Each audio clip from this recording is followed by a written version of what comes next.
In the dark expanse of space, a silent vessel hovered in orbit around a turbulent, war-ravaged planet.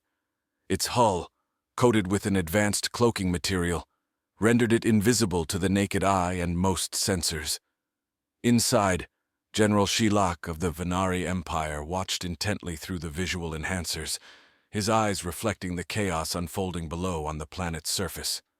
Shilak, a seasoned military leader whose scales shone with the luster of many battles, had been dispatched to oversee what was supposed to be a straightforward subjugation of a minor human outpost. His superiors had assured him that it was a negligible task, a footnote in their expansive campaign across the galaxy. Humans were considered a young and unremarkable species, barely a blip in the Venari's imperial conquests. As the Venari ground forces advanced, Shilak expected nothing more than the usual: swift victory, minimal casualties, and another planet under their control. He leaned forward as the first line of human defenders appeared. They were outnumbered and outgunned, their equipment primitive compared to the high-tech arsenal of the Venari. Yet, as the battle commenced, something extraordinary happened. The humans, despite their technological disadvantages, fought with a ferocity and cunning that Shilak had never witnessed.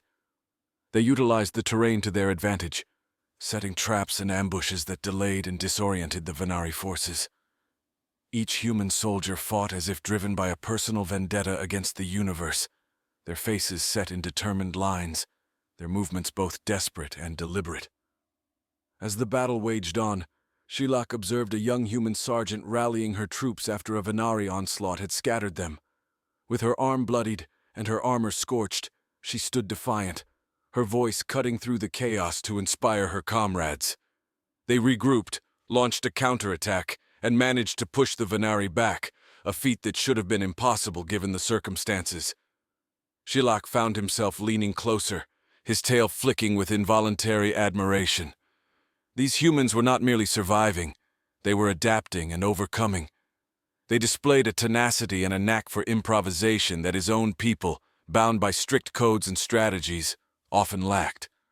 The turning point came when the humans managed to capture some of the Venari's advanced weaponry, turning it against its original wielders with surprising proficiency. The sight of a human wielding a Venari blaster with such skill and unerring accuracy was both shocking and unsettling. For the first time in his long military career, Shilak felt a twinge of doubt about the righteousness of their cause. Were they right to underestimate these beings who clung so fiercely to life and freedom? Was there honor in conquering those who fought with such heart, such undeniable spirit? As the sun dipped below the horizon of the embattled planet, casting long shadows over the battlefield, Shilak made a decision. He would watch a little longer, learn a bit more. Something profound was unfolding before his eyes, something that might change the very course of his thoughts, his loyalties, his life. Tonight, under the cover of darkness and the silence of space, General Shilak began to see the humans not as mere subjects to be conquered, but as warriors, as equals. And deep in the recesses of his war-hardened heart, a spark of rebellion flickered to life. Back on the Venari homeworld, the towering spires of the War Council's chambers pierced the skyline of the capital city, a testament to the Empire's might and architectural prowess.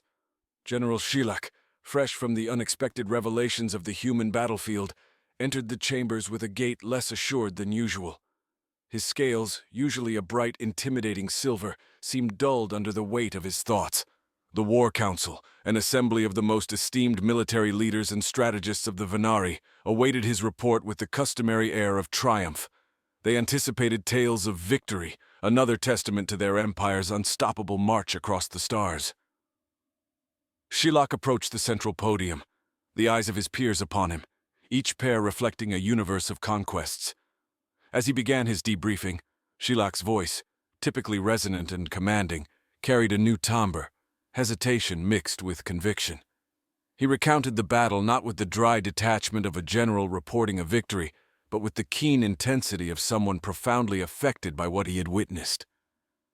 He spoke of the human soldiers' resilience, their ingenious use of the terrain, and their spirited counterattacks that had turned the tide against the superior Venari forces. The humans, Shilak stated, despite their primitive technology, displayed a level of strategic acumen and bravery that we have rarely seen. It is a mistake to underestimate them based on their technological capabilities alone. They fight with something more, a fierce determination and a willingness to sacrifice that should not be casually dismissed. A murmur ran through the council, a mix of disbelief and irritation. To hear such words from one of their most decorated generals was unsettling, if not outright blasphemous. High Commander Vrex, a hulking figure whose victories were legend, was the first to challenge Shilak. "General, are you suggesting that we, the mighty Venari, should reconsider our stance because of mere human stubbornness? We have faced and conquered races far more formidable than these humans." Shilak met Vrex's gaze squarely. "It is not their stubbornness, Commander, but their capacity for rapid adaptation and unexpected tactics that should concern us. If we continue to engage them as we have, we risk prolonged conflict, not the swift victories we are accustomed to. We must adapt our strategies as well." This proposal sparked an intense debate among the council members. Some viewed his advice as wise and cautious, advocating a re-evaluation of their approach to not just humans, but all future conquests. Others perceived it as weakness, an affront to the Venari's doctrine of overwhelming force. As the debate raged, Shilak felt the isolation of his position. It was clear that his experiences and insights, rather than being valued, were causing discomfort and dissent. The council ultimately decided to continue their campaign as planned, dismissing Shilak's recommendations with a cold finality that spoke volumes of their hubris. Leaving the chamber, Shilak's thoughts were in turmoil. The respect he had for his leaders, once unshakable, was now frayed by what he saw as their blind arrogance. The seed of dissent had been planted on that distant battlefield, and as he walked through the grand halls of the War Council, it began to grow. His loyalty to the Empire was wavering, overshadowed by a newfound respect for the human spirit, and a disquieting question about the true cost of their conquests. That night, under the cover of the twin moons of his homeworld, General Shilak made a monumental decision. His life's path could no longer align with the Council's decree. With a heart heavy with both dread and resolve, he began planning his defection, determined to warn the humans of the impending Venari plans and perhaps to aid them. This act of treason, punishable by death, was his declaration of a new allegiance, not to a race or an empire, but to an ideal of honor and respect for one's adversaries. Back on the Venari homeworld, the towering spires of the War Council's chambers pierced the skyline of the capital city, a testament to the Empire's might and architectural prowess. General Shilak, fresh from the unexpected revelations of the human battlefield, entered the chambers with a gait less assured than usual. His scales, usually a bright, intimidating silver, seemed dulled under the weight of his thoughts. The War Council, an assembly of the most esteemed military leaders and strategists of the Venari, awaited his report with the customary air of triumph. They anticipated tales of victory, another testament to their empire's unstoppable march across the stars. Shilak approached the central podium, the eyes of his peers upon him, each pair reflecting a universe of conquests. As he began his debriefing, Shilak's voice, typically resonant and commanding, carried a new timbre, hesitation mixed with conviction. He recounted the battle not with the dry detachment of a general reporting a victory, but with the keen intensity of someone profoundly affected by what he had witnessed. He spoke of the human soldiers' resilience, their ingenious use of the terrain, and their spirited counterattacks that had turned the tide against the superior Venari forces. The humans, Shilak stated, despite their primitive technology, displayed a level of strategic acumen and bravery that we have rarely seen. It is a mistake to underestimate them based on their technological capabilities alone. They fight with something more, a fierce determination and a willingness to sacrifice that should not be casually dismissed. A murmur ran through the council, a mix of disbelief and irritation. To hear such words from one of their most decorated generals was unsettling, if not outright blasphemous. High Commander Vrex, a hulking figure whose victories were legend, was the first to challenge Shilak. General, are you suggesting that we, the mighty Venari, should reconsider our stance because of mere human stubbornness?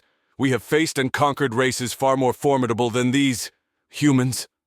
Shylock met Vrex's gaze squarely. It is not their stubbornness, Commander, but their capacity for rapid adaptation and unexpected tactics that should concern us. If we continue to engage them as we have, we risk prolonged conflict, not the swift victories we are accustomed to. We must adapt our strategies as well. This proposal sparked an intense debate among the council members. Some viewed his advice as wise and cautious, advocating a reevaluation of their approach to not just humans, but all future conquests. Others perceived it as weakness, an affront to the Venari's doctrine of overwhelming force. As the debate raged, Shylock felt the isolation of his position. It was clear that his experiences and insights, rather than being valued, were causing discomfort and dissent. The council ultimately decided to continue their campaign as planned, dismissing Shylock's recommendations with a cold finality that spoke volumes of their hubris. Leaving the chamber, Shylock's thoughts were in turmoil. The respect he had for his leaders, once unshakable, was now frayed by what he saw as their blind arrogance. The seed of dissent had been planted on that distant battlefield, and as he walked through the grand halls of the War Council, it began to grow. His loyalty to the Empire was wavering, overshadowed by a newfound respect for the human spirit and a disquieting question about the true cost of their conquests. That night, under the cover of the twin moons of his homeworld, General Shylock made a monumental decision. His life's path could no longer align with the Council's decree. With a heart heavy with both dread and resolve, he began planning his defection, determined to warn the humans of the impending Venari plans and perhaps to aid them. This act of treason, punishable by death, was his declaration of a new allegiance, not to a race or an empire, but to an ideal of honor and respect for one's adversaries. The rough landing of General Shylock's scout ship in a remote field near a small town marked his unexpected entry onto Earth. The crash had severely damaged the vessel, making any thoughts of a quick escape back into space impossible. As the ship's hatch opened with a hiss of escaping air, Shylock cautiously stepped out, his senses alert to every sound and movement in the unfamiliar environment. The terrain was rugged, with rolling fields and scattered woodlands under the blanket of night. Shylock knew the importance of finding shelter and assessing the situation before making any further moves. His first steps on Earth were tentative, the gravity slightly different from what he was used to, adding a surreal quality to his already disoriented state. Before long, the silence of the night was broken by the approaching sounds of vehicles and shouting. The human military, alerted by the crash, had quickly mobilized a response team to the site. Shylock watched from a distance as headlights pierced the darkness, converging on his downed spacecraft. He understood that his next actions would be crucial. Approaching them directly could lead to immediate hostility and possibly fatal misunderstandings. However, hiding could only be a temporary solution. Drawing upon his years of military experience and his observations of human behavior, Shylock decided to approach them openly, hoping to demonstrate peaceful intentions. He stepped into the light of their headlights, raising his hands in a universal gesture of surrender. The response was immediate and tense, with several soldiers training their weapons on him, their faces a mix of fear and curiosity. "Stay where you are! Identify yourself!" shouted a commanding officer through a megaphone. The language barrier was an immediate obstacle, but fortunately, Shylock had equipped himself with a basic translation device based on intercepted human communications. He activated it and spoke, his voice calm and clear. "I am General Shylock of the Venari Empire. I mean no harm. I have come seeking asylum and to warn you of imminent danger." The soldiers hesitated, their confusion evident. The idea of an alien general defecting to Earth was beyond their expectations. A tense standoff ensued as they awaited further instructions from higher command. During this time, Shylock remained still, his gaze steady. He understood the precariousness of his situation, standing alone, surrounded by armed humans who had every reason to distrust him. After several long minutes, a decision was made to take Shylock into custody for debriefing. He was cautiously approached, handcuffed, and led to an armored vehicle. The ride to the nearest military base was silent and tense, with Shilak sitting between two heavily armed guards, all parties unsure of what to expect next. Upon arrival at the base, Shilak was taken to a secure interrogation room. The walls were stark, the only furnishings a table and some chairs. His restraints were removed, and soon after, a military officer entered the room. She introduced herself as Major Helen Ramirez, part of the Earth Defense Intelligence. She was professional yet cautious, her eyes scrutinizing Shilak as she set up a more sophisticated translation device. "General Shilak, if what you're telling us is true, you could be both a valuable asset and a potential threat. We need to understand your motives and the nature of the threat you mentioned." Shilak nodded, his expression somber. "I understand your caution, Major Ramirez. I assure you my only intention is to help defend Earth from the Venari. My defection is not a strategy, but a choice made out of respect for your people and disillusionment with my own." As the interrogation turned into a dialogue, Shilak shared detailed information about the Venari military capabilities, their strategic weaknesses, and the probable plans for Earth's invasion. Major Ramirez listened intently, the initial skepticism slowly giving way to a measured consideration of the potential alliance. The session extended for hours, laying the groundwork for what could either be a historic collaboration or a catastrophic deception. In the days following his initial detainment, General Shilak and Major Helen Ramirez continued their dialogues within the confines of the military base.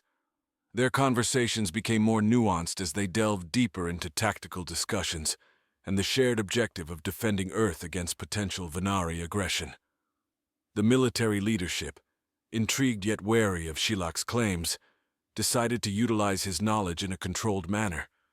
They began by allowing him access to satellite imagery and other strategic data, observing his reactions and verifying his insights against their own intelligence. Shilak, for his part, was earnest in his cooperation, understanding that each piece of shared knowledge was a step towards earning their trust. As Shilak's information proved increasingly credible and valuable, the base's commanding officer, General Carter, authorized a joint training exercise involving both human soldiers and Shilak. The exercise was designed to integrate Venari combat strategies with human tactics, creating a hybrid approach that could potentially outmaneuver the Venari should they attack. The training ground was set up near the base in a secluded area that simulated a variety of combat scenarios. Shilak took an active role in the training, demonstrating Venari weaponry techniques and defensive maneuvers. The human soldiers, initially skeptical, began to show a grudging respect for Shilak's expertise and his willingness to stand alongside them in mock battles. Simultaneously, a small town near the military base became a focal point for Shilak's cultural education about Earth. Major Ramirez, recognizing the importance of understanding human motivations and emotions for Shilak, took him on closely supervised visits. These outings were intended to showcase everyday human life, families in parks, markets bustling with vendors, schools releasing waves of chattering children at the end of the day. Shilak found himself fascinated by human culture, which was rich with diversity and complexity far different from the uniform and controlled society of the Venari. These observations deeply influenced his views and reinforced his decision to defect, making him ever more committed to his new cause. One particularly impactful visit was to a community center where veterans gathered to share stories of their service. Listening to tales of bravery, sacrifice, and the heavy toll of war, Shilak saw parallels between these human experiences and those of many Venari soldiers, further humanizing his perspective of his former foes. Throughout these experiences, bonds began to form not only between Shilak and the military leaders, but also among the rank-and-file soldiers. They saw that he, much like them, was driven by a sense of duty and honor, albeit aligned now with a different flag. As trust built, so did strategic planning. Under the guidance of General Carter, and with Shilak's input, Earth's defense forces began to fortify key locations and enhance their space monitoring capabilities. Satellite systems were upgraded with technology adapted from Venari designs provided by Shilak, offering Earth a better chance to preemptively spot any approaching threats. Major Ramirez, now acting as a liaison between Shilak and the broader military command, coordinated a series of briefings for international defense leaders. The goal was clear: to prepare a unified global response to the Venari threat. These sessions were filled with complex negotiations, as Gilac's presence and testimony had to be carefully managed to maintain international cooperation and avoid creating panic.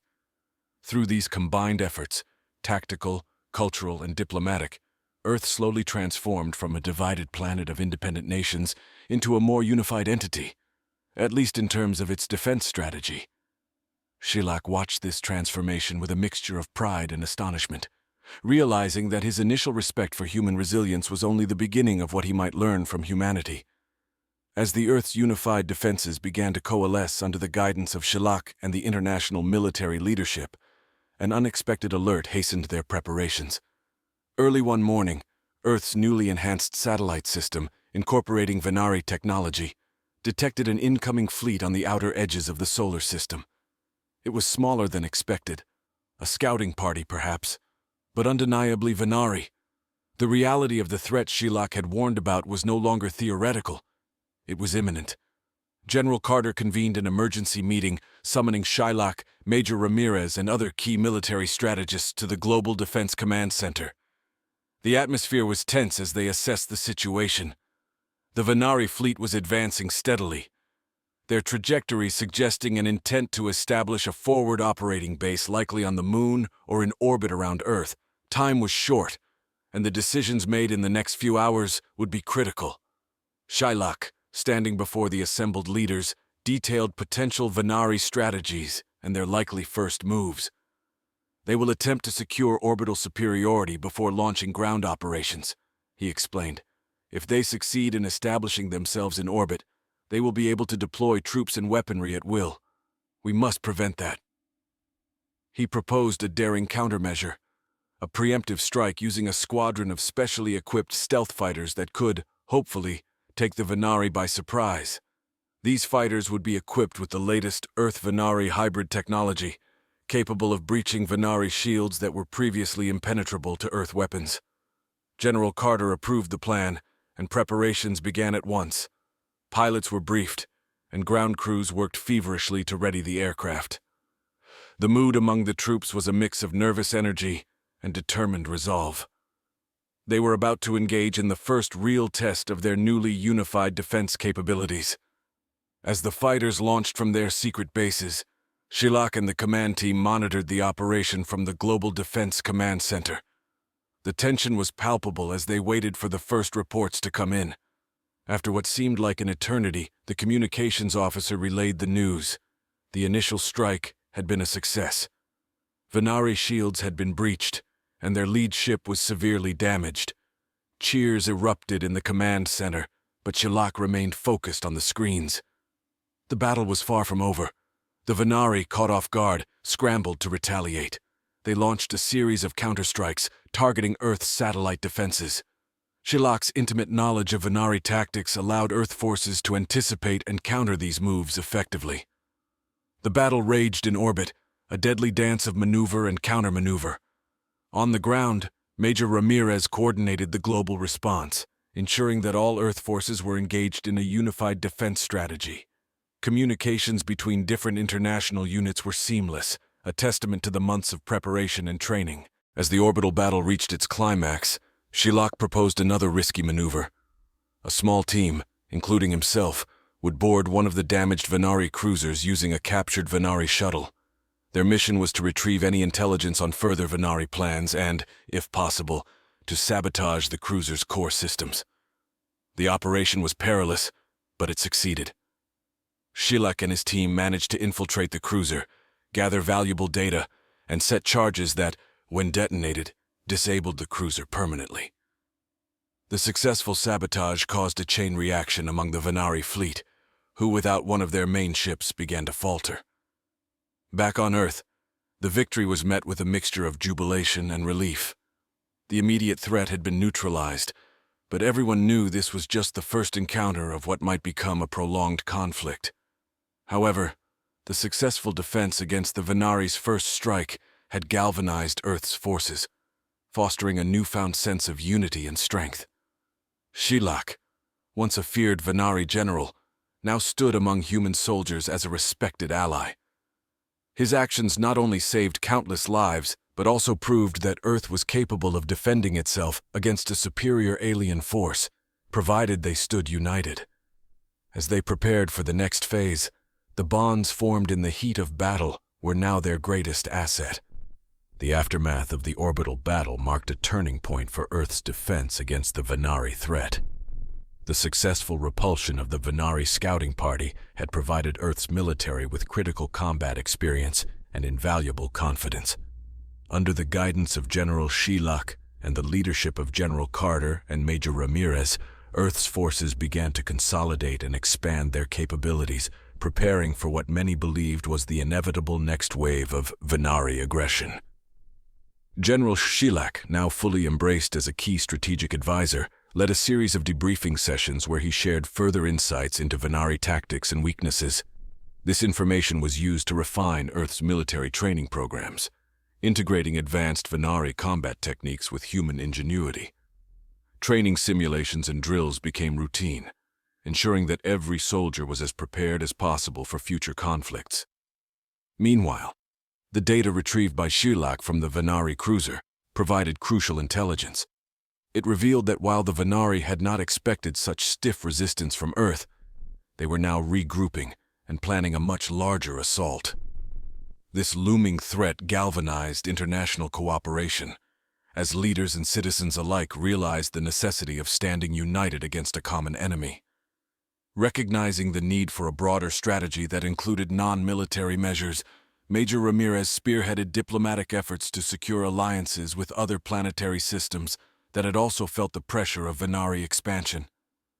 These diplomatic missions were aimed at forming a coalition capable of standing against the Venari Empire, sharing resources, intelligence, and technology to bolster each member's defense capabilities. Back on Earth, General Shelock took a personal interest in strengthening Earth's planetary defense systems.